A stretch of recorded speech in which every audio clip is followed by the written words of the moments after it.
Seems fair to me. Yes, he did. Well, if you don't know what fair is, you can't make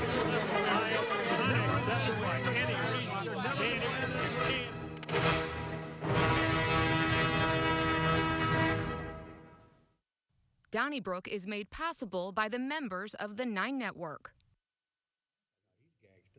Meteors streaking through the St. Louis skies this week. One of the stories we just might touch upon as we convene another panel discussion on Donnybrook. Thanks for joining us. Let's meet the panelists who are part of our discussion group for this edition, starting with the media veteran herself, the news director of KTRS. She is Wendy Weiss, along with one of our founders from the St. Louis Post-Dispatch and STLtoday.com and many books he's written in the past. Hey, Christmas season's coming up, Hanukkah too. Hey, Bill McClellan in the house, along with another founder, Mr. Ray Hartman from the Riverfront Times, as well as KTRS. You can hear him weeknights at 9 o'clock with Jay Kanzler. And the king of all media, he's Alvin Reed. You hear him on Dave Glover's show on 97.1 FM News Talk, along with 590. You can read him in the St. Louis American, as well as STLmag.com. One book, not like him. One Oh, book. that's right. Hey, well, we have a literary crowd here. Maybe that meteor was announcing the birth of young Frankie Joe Butler, who was born to Brooke Butler, our longtime associate producer, who added another viewer to the KETC 9 Network lineup. And we're so proud to know Frankie Joe. Welcome, Frankie Joe. We hope you enjoy our program. Well, Bill, maybe someday Frankie Joe will be taking Hyperloop between here and Kansas City. This is the form of transportation where individuals will get in pods and travel about 700 miles an hour on magnets. It's going to be friction-free, and the Wall Street Journal, of all newspapers, had a big story this week that Missouri, specifically Kansas City and St. Louis, are leading the charge to get Hyperloop. The only problem is it's going to cost about $10 billion, and just to test it, it's going to cost up to $500 million. So why do you think Missouri, of all states, is the one that's going after this mode of transportation? I think if you were in outer space and you looked down on Missouri, there'd be a flashing light. You know, suckers, suckers. You know, I generally stand opposed to all progress.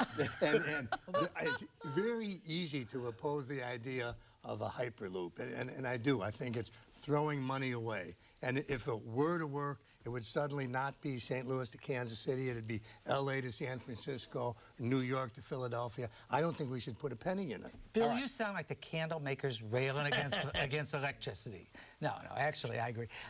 For sure, I will not be alive to see it. So I figure I don't want to trash it for that reason. I mean, the only thing I can think of is the science who knows, if it, let's put it this way, if it doesn't cost us anything and they choose us to waste money as a test track, I think it's fine. But other than that, I mean, I'm not going to be alive. With the trolley. Well, yeah, but this one, in fairness, we're all going to be dead before it actually goes into, so it's okay. Well, we might be dead before that third trolley car comes home from Iowa. We'll still be alive, but that whole project will be dead probably. Okay. All right. Nobody wanted to go on that little trolley loop. It wasn't that it was, you know, failed design or science. Okay. Now I'm gonna. All right. Trolley, I wasn't with. X Prize, I was there at RCGA at the time. I wasn't with because we're not launching rockets into space from the Metro East Side. That was not going to happen. That was the plan. Okay. But this, as crazy as it sounds. All right. But here's what we have to do in Missouri. We have to somehow control the patents. We have to somehow control what we invest in it that proves it works. Has to come either when you connect Chicago to Los Angeles, it has to come through here, or we got to get paid in the front end because we were the state, we were the people that took the chance. I'm not poo-pooing on it yet. I think this is so doable scientifically that we should pursue it. Based on your research. Well, that's interesting. You know, it only costs $10 billion. What's it going to cost per ride? It's not going to take care of the truckers, for example, and we can't even run the 2-mile loop trolley. How are we going to have the most interesting, innovative Hyperloop in mankind's history? we were at the Gateway Arch at the new visitor center on Monday for the McGraw show, and it was really quite unbelievable to see how beautiful it is. And so, you know, I try as hard as I can to be realistic once a month. And I get excited about the possibility of this and how symbolic it would be if, you know, the gateway to the West and somehow the gateway to Kansas City. Stop laughing, Bill. Stop laughing. I'm on a roll. But I don't see how a state that cannot educate its children, cannot protect its children, it does sort of. We are very enthusiastic people in St. Louis. It does truly remind me of the Loop trolley. We were all gung-ho about that. We all weren't gung-ho. Well, not you maybe, but this is mind-boggling money. This is mind-boggling money. Listen, okay, here's my thing, all right? That Missouri is where we are, which is almost last and everything, okay? And you mentioned Mississippi, Alabama. I'm still like, you know what? If Mississippi or Alabama got on the Hyperloop to get through the Gulf Coast or whatever, I'd be thinking like, what do they know that we don't know? Right. I'm serious. I think it's the kind of thing that it's worthy of really giving it a chance because it could really elevate us. Let me say this. I know there's a burning desire to be scrunched into a tube and be in Kansas City in 10 minutes. And to pay $13,000 for a ticket. Maybe I misunderstand it. I thought they're looking for a test track, and I would assume that the resources would be coming into our state from some other place. I don't think they're expecting us to spend billions, and I know that argument got me in trouble on the trolley, but I don't see a reason to at least not participate in the process, but I promise you I will be dead before it starts. So I'm not saying it's a good idea. I didn't say that's a good idea. Claw back the billions that came Let me just say this.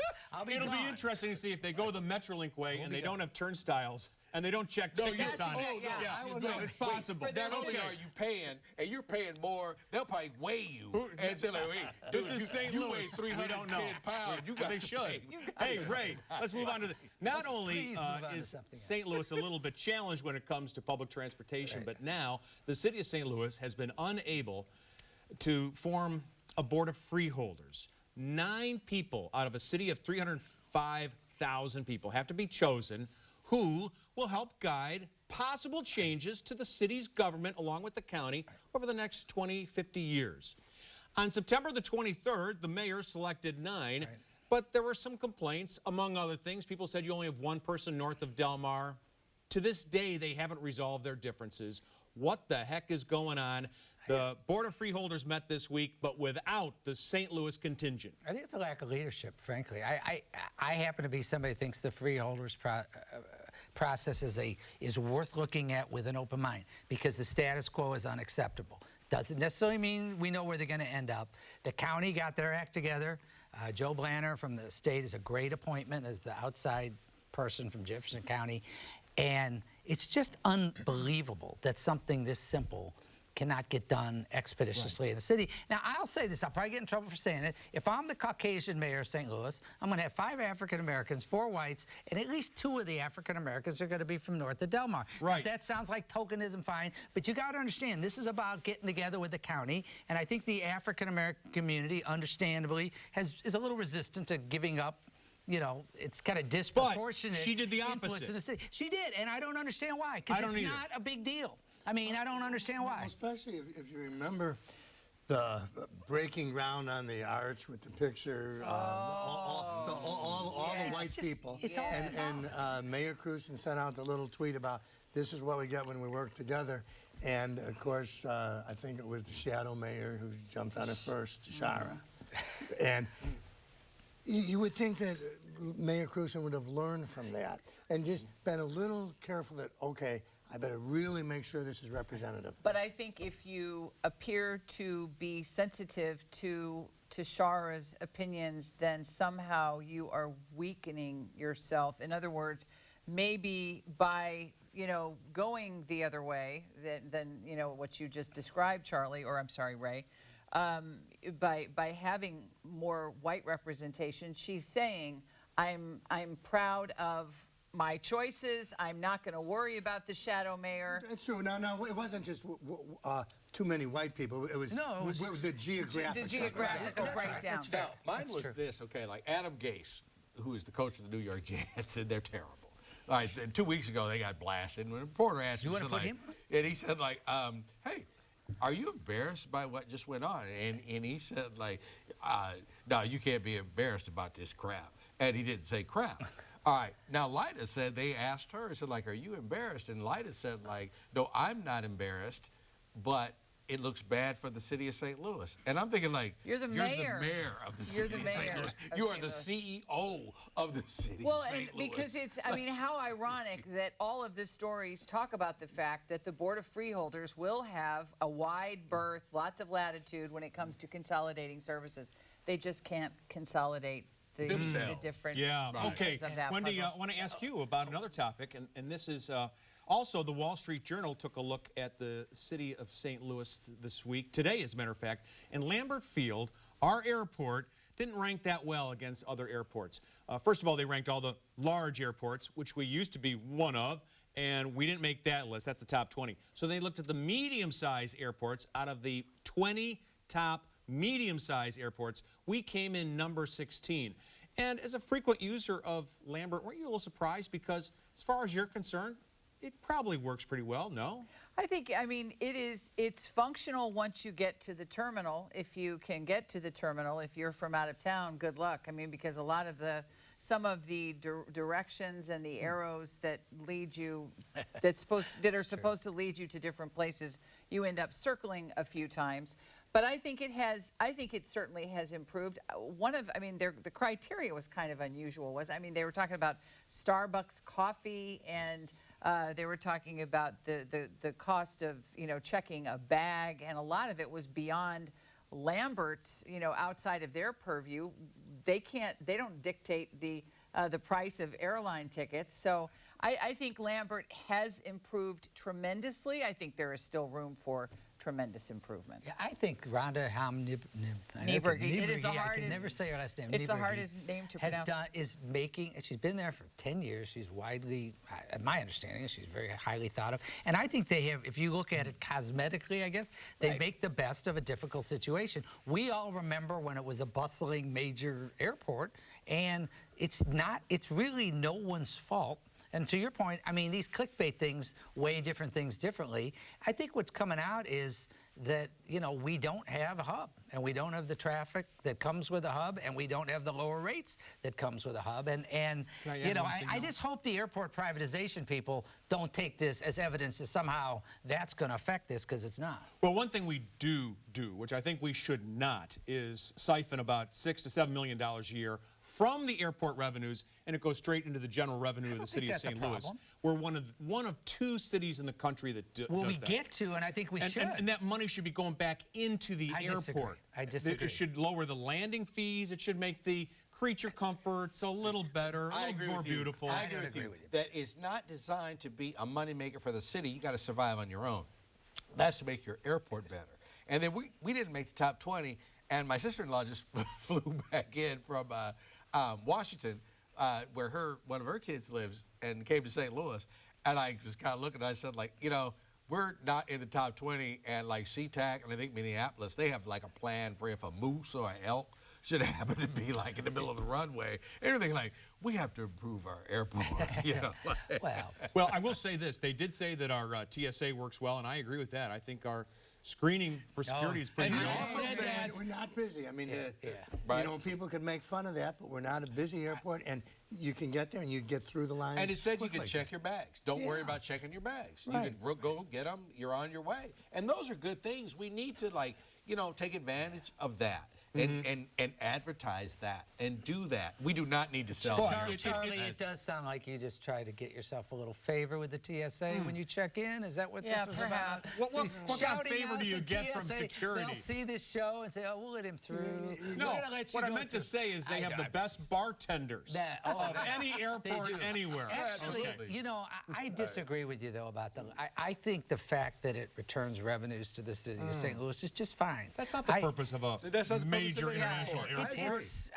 We have so many needs. Everybody keeps talking about the other needs in the city. I don't think, and it's not like that money's going. It's not like the airport is lacking in resources. And I think they've started to do a good job of retiring the debt too. I mean, that's been part of the issue. But you know, so I don't know. I don't agree with that. Hey, Alvin, let me ask you about a controversial, maybe not so controversial overall, but apparently there was heated discussion at City Hall over the banning of conversion therapy for minors. And the city of St. Louis is going to do just that after action taken by the Board of Aldermen.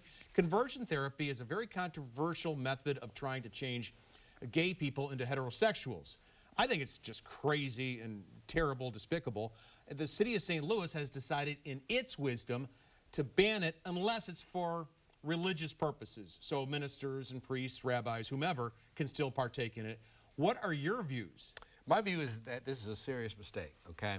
I don't think we want to go down a path, and this is not a judgment on whether it works or homosexuality or LGBT, any of that. It's just like a city, a government, whatever, should not outlaw any crackpot, money-making, let's go for it idea, because a lot of us might get in that business. Not conversion, but just the whole thing where you're going to say, like, no, this is outrageous. We are not going to have it because you don't believe in it. And it may not work, okay? And it may be folly. But the city of St. Louis or any government should not take that away from the entrepreneurial charlatan that's out there. Alvin, let me say, it's outrageous. All the things we're not supposed to say. I think that conversion therapy, it's like putting leeches, getting your blood by leeches. I mean, I think all reasonable people think that gays are gays. And the idea of, well, then this idea of taking like a young person, a young man struggling with his sexuality and putting him in conversion therapy, it's a terrible thing to do to somebody. And I like the idea that St. Louis will stand up and say, we're not going to have that. Can you imagine any other minority being told, you know what? We are going to change you. Yeah. We have a plan, and we are going to change you into something else. People would lose their marbles. And this is potentially psychologically, psychiatrically, long-term, really damaging. All right, and I hear you. I hear you. You're just saying that St. Louis. Yeah, but I'm saying, like, let's flip the script, okay? And if I said, like, I've got a plan that I can turn, you know, neo-Nazis into, like, lawful, respectable, diversity, appreciating people. You'd say, like, you're never going to do that, okay? But to take the auspices away, and listen, I'm not being silly here. I'm just saying that, look, you cannot. It's wrong. It's wrong. It won't work. Okay. But you cannot say, like, you can't do it. Yes, you can. Do it. I think you can. I think, first of all, I disagree with you. And I respect you staying up there. But first of all, I think it's evil. I mean, I actually think it's evil. That's fine. But in addition to that, there's two things that should be said. One is there is a religious exemption, which I think there has to be. Right. So it doesn't keep a church from, which there has to be that to separate church and state. And then the other thing is the city controls through zoning. I hate to use this example, but topless clubs. They have all kinds of categories of businesses that they say you can have this one, you can't have that one. So it's from a zoning standpoint, and for the city to say we're not going to have this sort of evil business here is perfectly acceptable. But you cannot listen. You cannot legislate stupidity. You cannot. You know, Alvin. You know, a couple of things here with the religious side. There's some First Amendment issues there, but even still, if all of the research tells you the person is gay, and that's so difficult to go through as a 13 or 14-year-old, but then for the parents to be trying to push him into heterosexuality. Can you imagine what that's going to do to the kid's brain, to his outlook, I wouldn't his even have a self-esteem? religious exemption. And we I all, wouldn't either and at we this all, point. You have to do we that, although I already don't- have we not already for- have like you said. skyrocketing rates of suicide among young people who do not have any, you know, who are not struggling with their sexual identity. I think that this is bad, and the city. by the way, we don't out legislate. People can come on TV and say, God told me to tell you to send me $5,000, okay, or you're going to hell. And that's fine. That's ridiculous, okay? And that's religion. People are charlatan in the name of religion all over stuff. But nobody legislates that. They say like, hey, Fair hey, point. you know, so, I mean, I'm just the same way. I think it's all crock pot stuff. I mean, I agree with you all. It doesn't work. It's this and that, but we do not say you cannot come on here and promise gold. If you give me $1 million, then how do we legislate this? I think we're just protecting young people. Okay. Young people and older people. I definitely think it's not. Yeah. How about the next topic, and a little off the menu here, but Alvin Reed, Forest Park Forever recently announced a $10.5 million expansion for the renovations for Forest Park. And let's face it, Forest Park Forever has really renovated our crown jewel, one of the great urban parks in America, in our own backyard. And based on the 1995 master plan, they're going to work on the waterways and the waterfalls and the rivers, and it'll be beautiful. But one thing I think that's conspicuous by its absence, again, even though Forest Park has golf and tennis and squash and handball, and you can ice skate and just about anything. I've seen rugby. I've seen Scottish guys throwing telephone poles. The one thing you can't do is play basketball. There's not a single hoop in Forest Park in the city of St. Louis. Central Park has basketball. Golden Gate Park has basketball. Go to Houston, Memorial Park has basketball. St. Louis does not. What do you think about that? Well, okay, I'm going to take you back to when I hadn't been at the St. Louis American very long, and Mayor Harmon hadn't been mayor very long. And they had this battle, I believe it was at Tiger Grove Park, and there were basketball goals. And neighbors said, like, well, they're loud, and they cuss, and there's drinking, and everything that happens in every park in America. Were they talking golf, or were they talking basketball? Okay. It was Lafayette Park. Yeah, I'm sorry. Lafayette Park, okay. The debate was going back and forth, and then I think what Mayor Harmon decided, or someone decided for Mayor Harmon when he was actually at work one day, was that, well, in this debate, by sawing the basketball goals down in the middle of the night, okay? That was a statement. We are not going to have it, but more to the point, we're not going to have you. And Forest Park needs basketball goals because this is a statement that they will attract young black men, and young black men are a problem.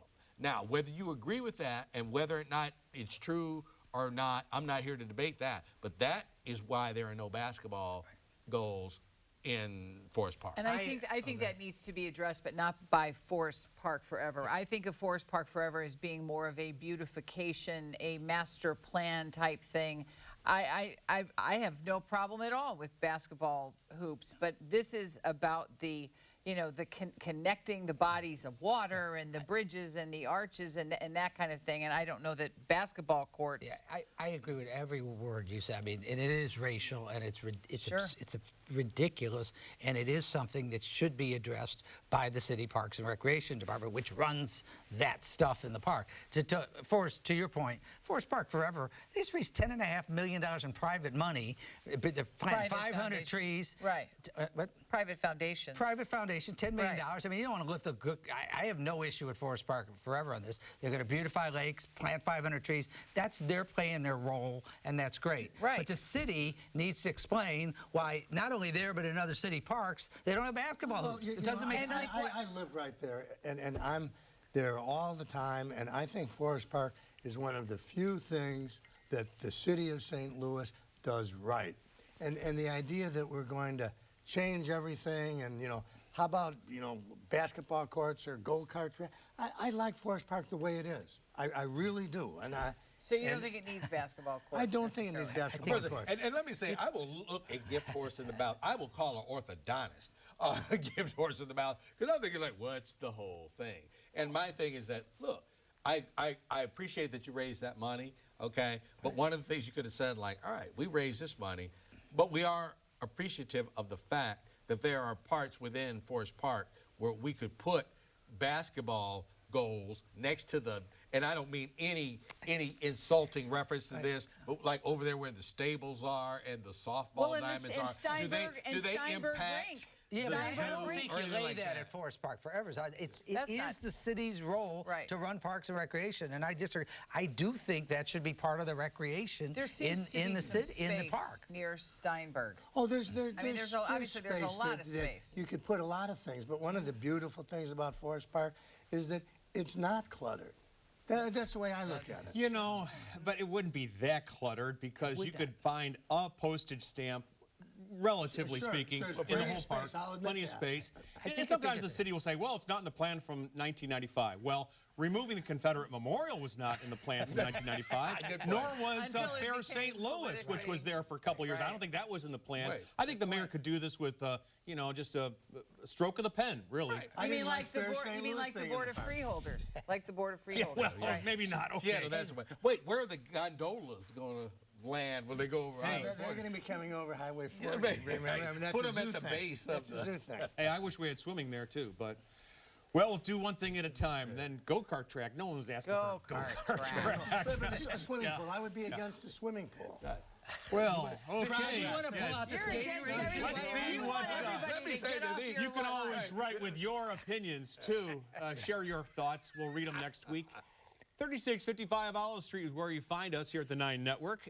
63108. Don't forget those emails, letters@ketc.org, and those tweets. We love them. Hashtag Donnybrook STL. You can also listen to the program whenever you want on Apple, Spotify, TuneIn, and Google Play podcasts. That completes the first half of this program, as John Bon Jovi would say. We're halfway there. But your turn is next, along with Ray Hartman and Wendy Weiss, who will take your phone calls and tweets. Thanks so much for joining us. Hey, Bill, you know, I admire you. Donnybrook is made possible by the members of the 9 Network.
It's your turn, and we'd love to hear from you. We had a very lively discussion tonight. I am but a footstool for our, star.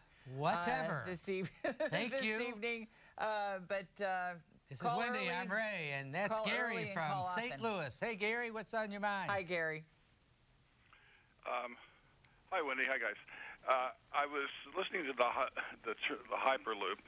It's about 10 billion, and it's going to go 244 miles. I did a rough calculation, and at 51 million for 2 miles for the trolley, it comes out to 6.4 billion. So I think Joe Edwards should take over the Hyperloop, Hyper Trolley Loop, and it will save money. Okay. I think you should be performing comedy on the trolley. That's what I think. Right up there with along with Yale Hollander, who does that. Yale. But thank you for the call. We appreciate the suggestion. That's a fun place to start. Let's go to Eric in U City. Hi, Eric. Welcome. You're on Donnybrook. Your turn. Well, hi there. I think there might be basketball hoops in Forest Park, but they're in the part of Forest Park that nobody realizes is part of Forest Park. It's that part of the park that's on the east side of Kings Highway, in front of the Lawrence Hospital Pavilion. Are there hoops there? I don't remember seeing them. They used to be there. I haven't looked in a long time. That's a good point. You might be right. That's interesting. Yeah, I don't know. You have to get Charlie a pass to go over there. But I do think that it's recreation, and I do think that the city ought to be looking for more ways for more people to participate. And I think that's interesting. We'll have to check that out. Thank you, Eric. Thanks for the call. Let's go to Mary from the city. Hi, Mary. Hi, Mary. Hi, how are you tonight? Good. Hi, thank you. About the Board of Freeholders, and I don't understand why all the blame is being put on Mayor Cruzen when the aldermen are not voting on the people that she presented, nor are they coming up with any nominations of themselves. I think it's a fair point. I didn't mean to lay it all on her. I think that but it's something that should have been. And one thing I wrote about, I didn't mention tonight, is I think it should be some younger people. I think one of the things I pointed out in my column, I think the average age was like 52 between the city and county. I think we're planning in the future. I hopefully Lyda and the alderman, I just don't understand why they didn't sit down in the first place and just come up with a diverse group. You are on a really awful cell phone, Mary. If there is any way that you can improve your position and then call us back, because we'd love to hear what you have to say, but we cannot hear what you have to say. So we'll have put a placeholder there for Mary. Thank you. Yeah. Let's go to Bruce in Cedar Hill. Hi, Bruce. Welcome. You're on Donnybrook. Your turn. Thank you for taking my call. I remember many months ago when one of the topics of discussion was the Confederate Memorial in Forest Park, and there were a lot of people who said that they were never aware that the memorial had been there, that it was in a remote area of Forest Park, and they didn't know it existed. So with the sense of righteous justice that there could be, let's place the basketball courts on the old Confederate Memorial Drive and take the Confederate Memorial down and put the basketball hoops, and let's see if people don't manage to find that part of the park once the basketball courts are there. What do you think? The Confederate Memorial's already left the premises. Left the building. But I don't know. There must be a chalk outline. I don't know. I mean, maybe not. Maybe not. Like a crime scene. I don't think that's a great spot for hoops, but I could be wrong. I just, as I say, I do think Forest Park Forever should be, congratulated for.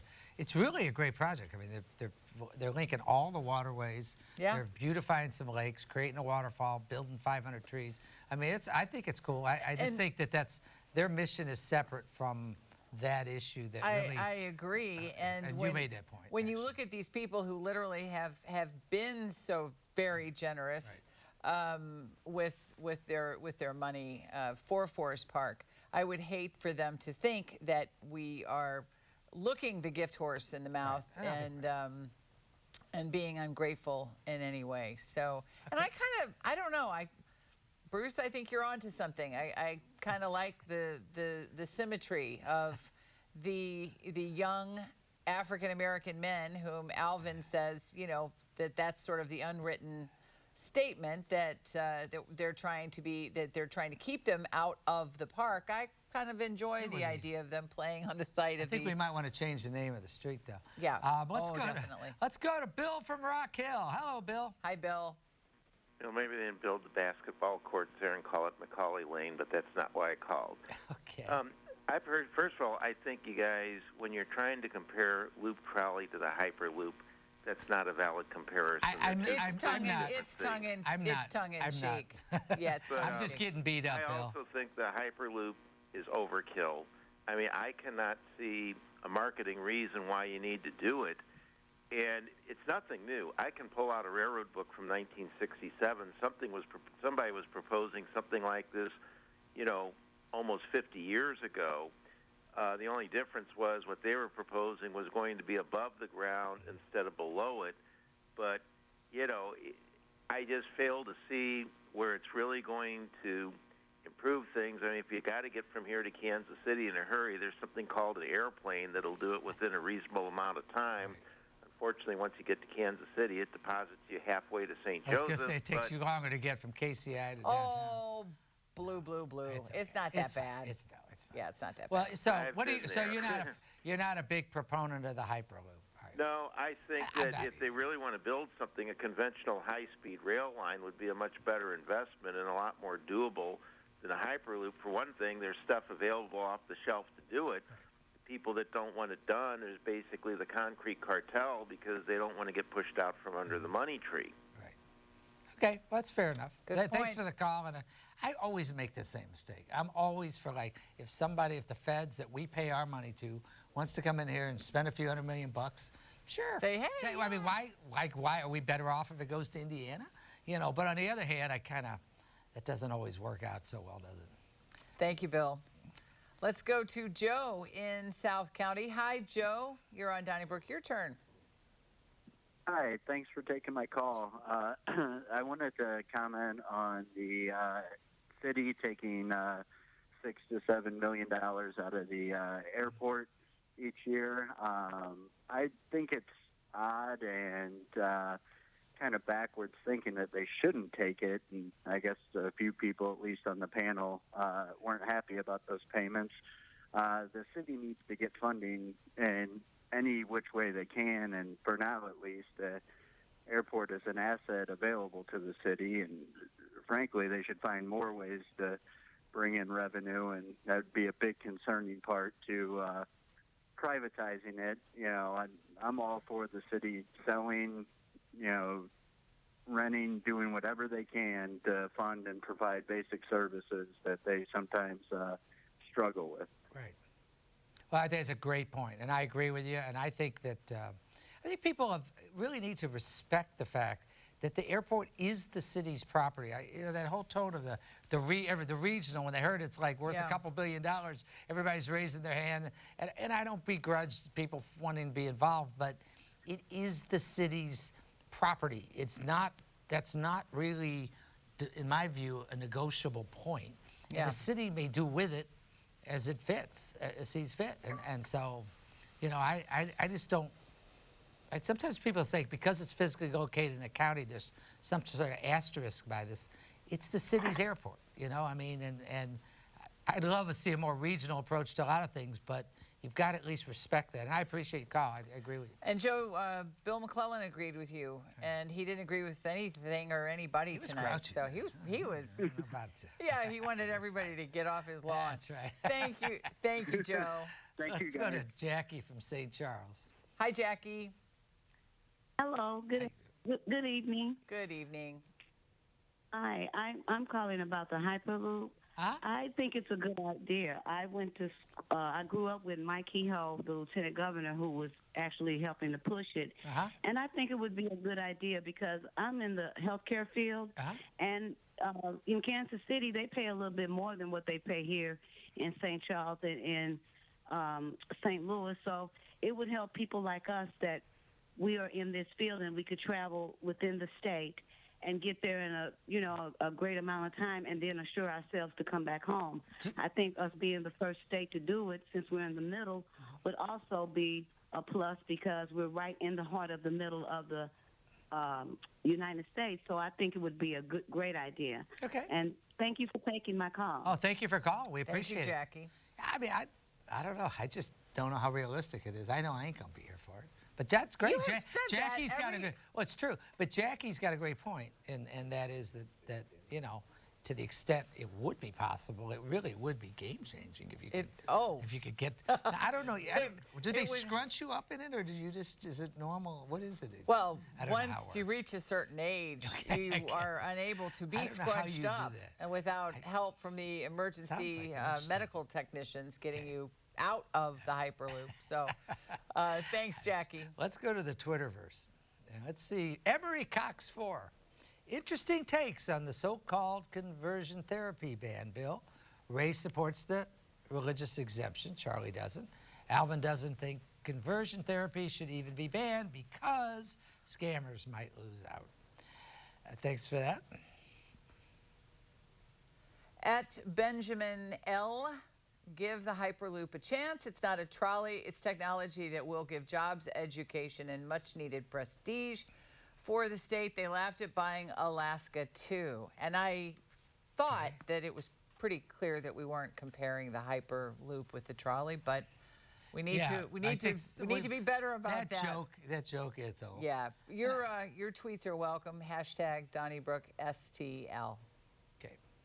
Let's go to Melissa in Oakville. Hi, Melissa. Welcome. You're on Donnybrook. Your turn.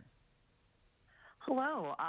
First of all, I'm big fans of both of you guys, and first-time caller, long-time listener. Wanted to comment about the Hyperloop.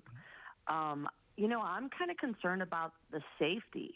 You know, it goes really fast, and you know what happens if the Hyperloop would get into an accident or something horrible like that would happen.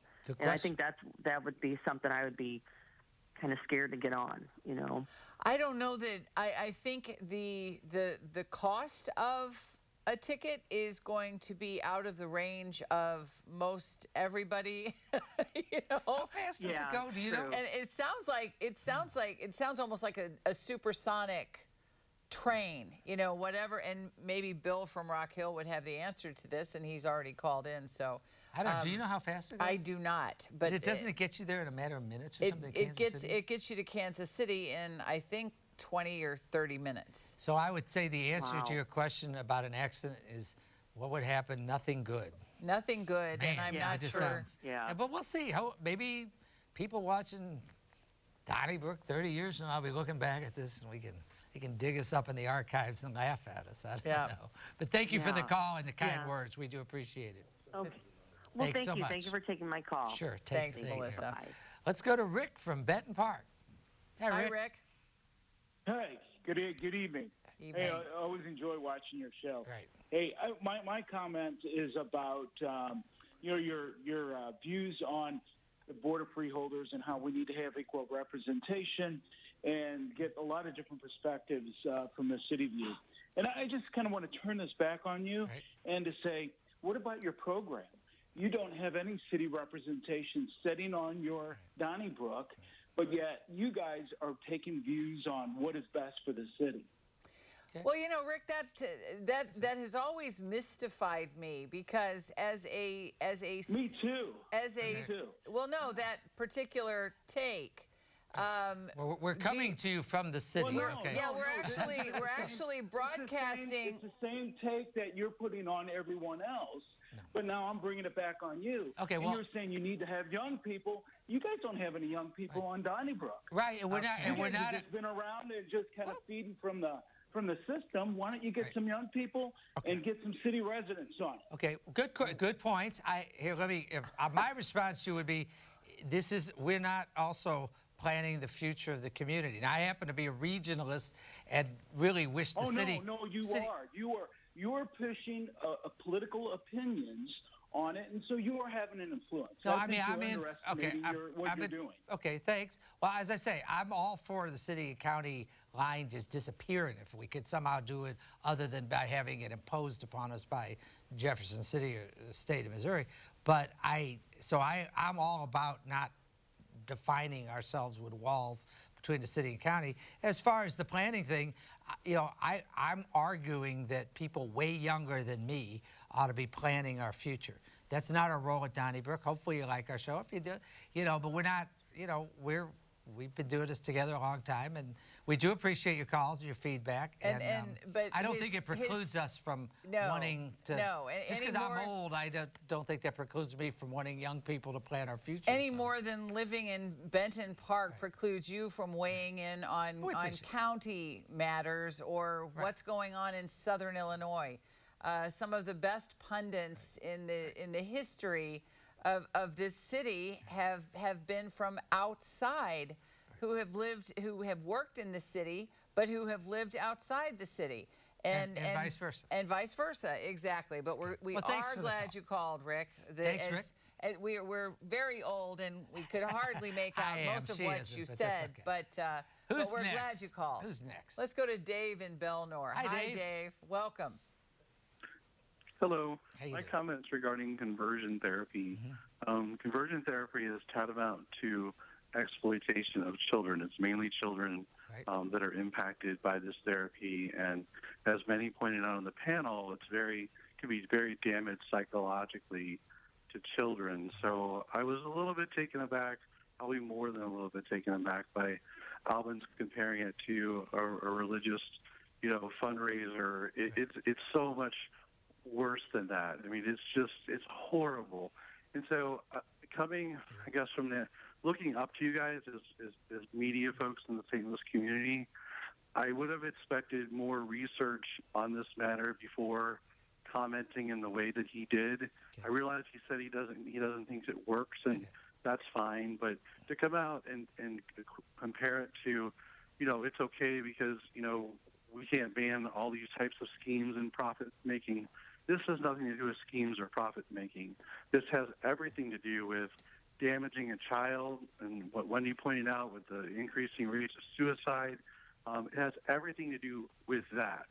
And I just wanted to comment on that and just say that my expectations would have been higher of a certain All right, well, we appreciate the call. Research before they come. Dave, the word I used for it was evil, okay? I think it's just flat out evil. And I should clarify when I said the religious exemption. I think that's probably what you have to have consistent with the First Amendment in terms of, if a religious, and I don't frankly think if there's any serious religious group that preaches this nonsense, so it's probably moot anyway, but I think it's flat out evil. I don't think it's any less than that myself. Well, and we would only be following the lead of Columbia, Missouri, which banned conversion therapy about a month or 2 months ago. So we're glad that you called, Dave. Thank you. Thank you. Let's go to Robert in Bridgeton. Hi, Robert. Welcome. You're on Donnybrook. Your turn. Two quick points. One, the future of air travel out here at the airport is going to be in hovercraft. Are you there? Yeah, we're here. Okay. So instead of this Hyperloop, you should be looking at these drone technology. Okay. The second point, this airport is owned by FEMA, owned and operated by FEMA, not the city of St. Louis. The federal government owns that airport.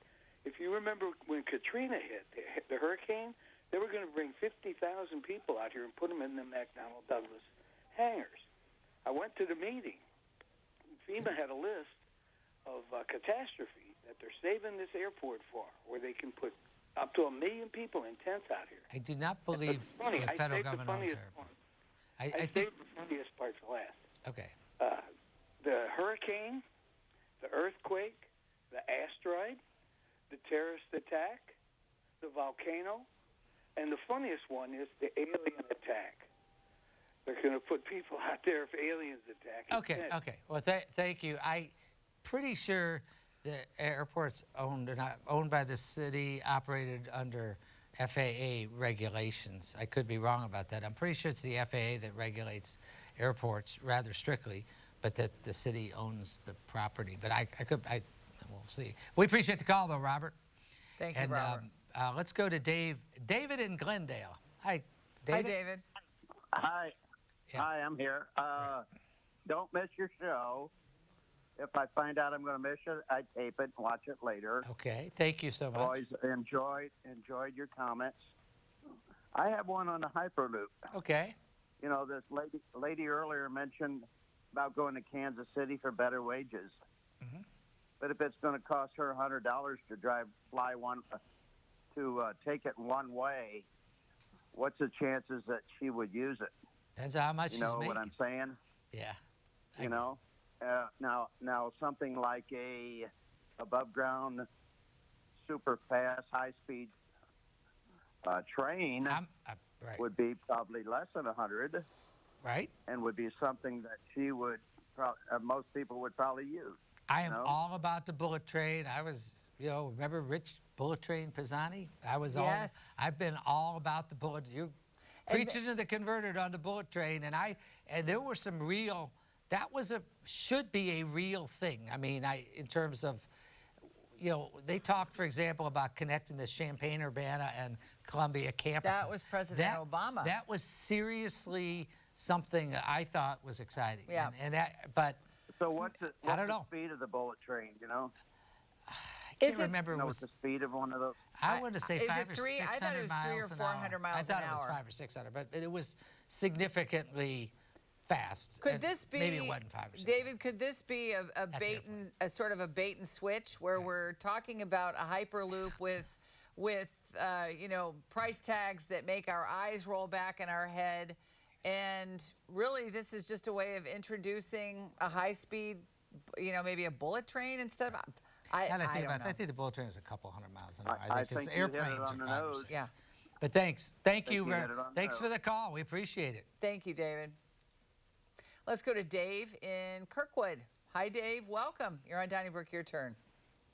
Hey, great show. Thank you. This whole thing with the Hyperloop and that silly trolley reminds me of the scam on The Simpsons when some out-of-towners, slip guys, pitched a monorail. Either of you remember that? I don't. What did Homer do? He was the conductor on the monorail. And anyway, that pitch was, this will solve all your problems. And Springfield will really amount to something with a monorail. How did it work out for Homer? Well, he survived because donuts saved him. Donuts saved him. Yeah, so we're going to need a lot of donuts if they build this Hyperloop. Okay. All right. Okay, thanks for the call. Dave. We appreciate it, Dave. Let's go to Ron in Defiance. Hi, Ron. Hey, guys. Great show, like always. Thank you. My buddy Dave from Defiance didn't call in. You've had a lot of Daves, so I figured Ron from Defiance would call in. That's good. This Hyperloop thing, it sounds a little crazy, a little out there, but possibly they've decided, or nobody's decided, but they've talked about doing it in the Midwest because it will cost a third or a fourth of what it would cost to do the thing from New York to Philadelphia. That's a good point. They test it here, see if it'll work.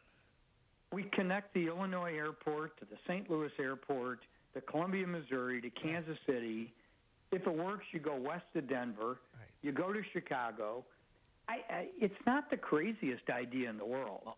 As long as we don't follow the goofy Metrolink design, I'm not saying the trolley, the Metrolink. The Metrolink, for 90% of us, goes nowhere.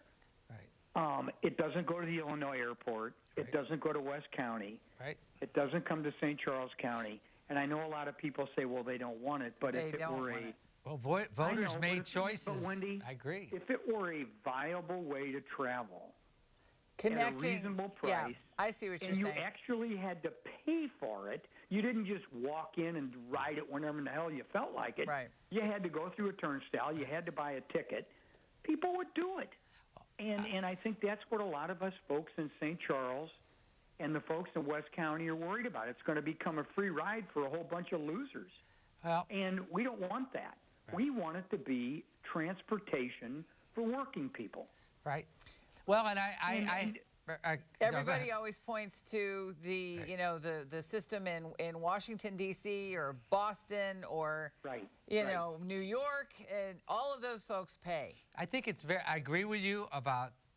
I don't think it's about turnstiles as much as I happened to take the Metrolink to a lunch meeting downtown because I happen to live fairly close to a Metrolink stop, and it worked just fine. But right with you, they need to do a better job of taking tickets. I mean, I happened to pay, but I probably didn't have to. You and I always pay, Ray. But the point is this: that I think you have a great point. Voters made a difficult. It wasn't it was a pretty close vote, and I wish St. Charles would reconsider at some point. But that's what it was. But we sure appreciate the call. If you presented it as a viable means of business transportation and not some way to take a ride to Bass Pro to downtown, you got to be able to look at Chicago. They do that. Yeah. It's not unlike the goofy loop trolley that we're all joking about. Yeah. Well, if the damn thing went somewhere, right. people use it. Well, Run the thing from. I think you're right. City. I mean, can you imagine for people in Wentzville or St. Peters, they could, as far as viable, they could go to the airport, they could go to the Blues games, they could go right in front of the Cardinal games. That would be, I mean, I always say people in St. Charles County are as much a part of St. Louis as anyone else is in St. Louis. And I wish you were right. But that'll be your last word for tonight. We appreciate all our great calls, and we will see you again next Thursday night. Thanks for watching.